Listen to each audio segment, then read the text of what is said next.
In a vast, sun-drenched meadow, teeming with life, lived a tiny ant named Pip.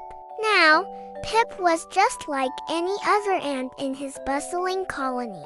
He marched in long lines, carried crumbs many times his size, and worked from dawn till dusk. But deep inside, Pip held a secret, a dream that was much bigger than he was. He gazed up at the tallest sunflower in the meadow, its golden head seeming to touch the clouds. One day, he whispered to himself, "I will climb to the very top.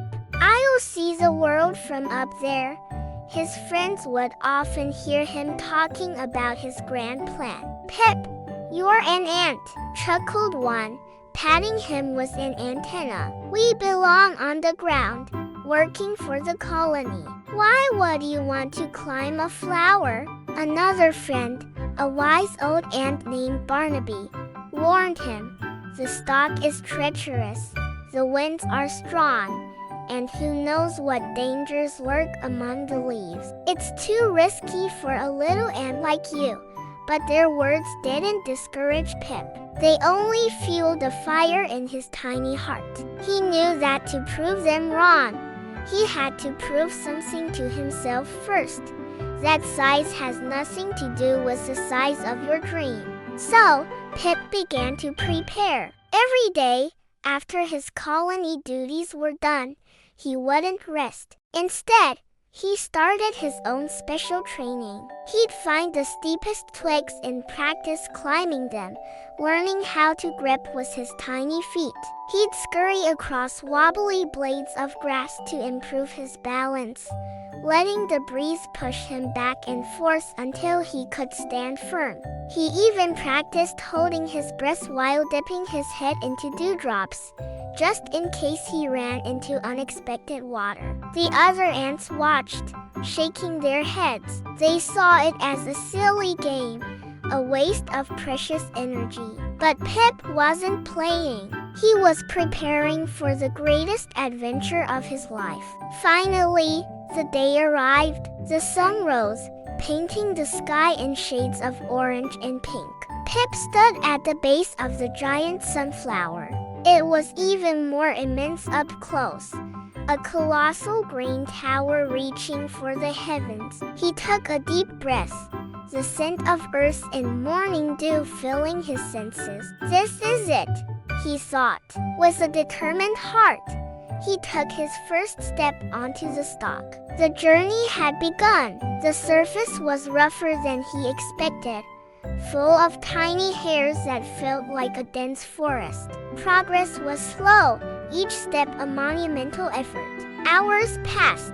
The sun climbed higher in the sky, beating down on him. Pip was getting tired, and thirst began to gnaw at him. He looked down and saw his colony, a tiny, swirling dot of black on the ground. He was already higher than any ant he knew had ever been. A wave of doubt washed over him. Maybe they were right, he thought, his legs trembling. Maybe this is impossible. Just then, a gentle breeze rustled the leaves above, and a single drop of morning dew rolled down the stalk, landing right in front of him. It was a tiny, perfect sphere of water, shimmering in the sunlight.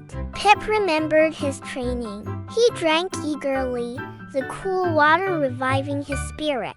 It felt like a sign from the meadow itself, encouraging him to keep going. Rejuvenated, Pip continued his climb. He soon entered the world of the big leaves. They were like massive green platforms, casting strange, moving shadows. Here, he faced new challenges. A caterpillar, plump and green, munched lazily on a leaf, blocking his path. Pip didn't panic. He carefully navigated around the giant, making a wide arc. Then, a ladybug, a beautiful spotted dome of red and black, landed right beside him with a soft thud. She looked at Pip with her big, curious eyes.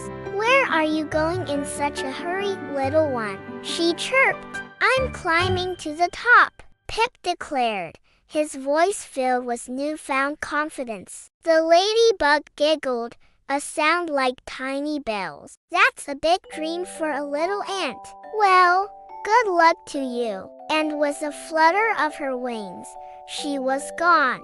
The encounter filled Pip with joy.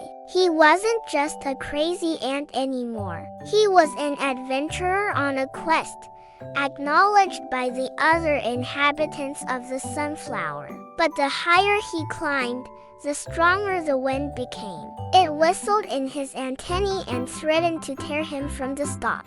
Pip flattened himself, gripping with all his might, his tiny body shaking against the green stem. He remembered his training on the wobbly grass blades, how he learned to bend with the wind, not fight it. He held on, waiting for the gust to pass, his determination as solid as a rock. The wind was no longer an enemy. It was just another part of the journey. Finally, after what felt like a lifetime, the stalk began to narrow. The world of green leaves gave way to a dazzling array of yellow petals. He had reached the flower head. He scurried through a maze of soft, golden petals, the air thick with the sweet smell of pollen. And then he was there. He stood on the edge of the topmost petal.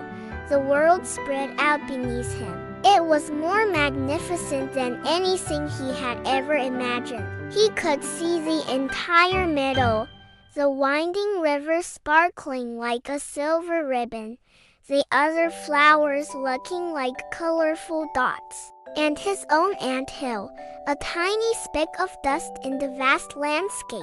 The wind up here was gentle, and it whispered secrets of faraway places. Pip wasn't just looking at the world. He was seeing it for the first time. He realized that the world was so much bigger and more beautiful than he ever knew from the ground. He felt a profound sense of peace and accomplishment. He had done it. He had faced his fears, overcome every obstacle, and reached his impossible dream. He stayed there for a long time, watching the sun begin its slow descent, painting the clouds in fiery colors. He knew the journey back down would be long, but he wasn't afraid. He had a story to tell. When Pip finally returned to the colony, dusty and exhausted but with eyes shining bright, the other ants gathered around him. He didn't boast or brag. He simply described the world he had seen from the top of the sunflower.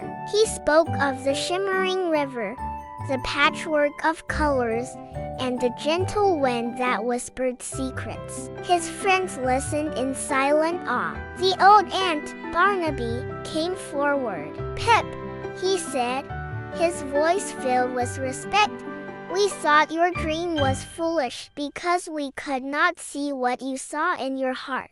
You have shown us that it is not our size that limits us, but the size of our courage." From that day on, Pip was a hero. And every now and then, other young ants would look up at the tallest sunflower, their hearts filled not with doubt, but with a big, bold dream of their own.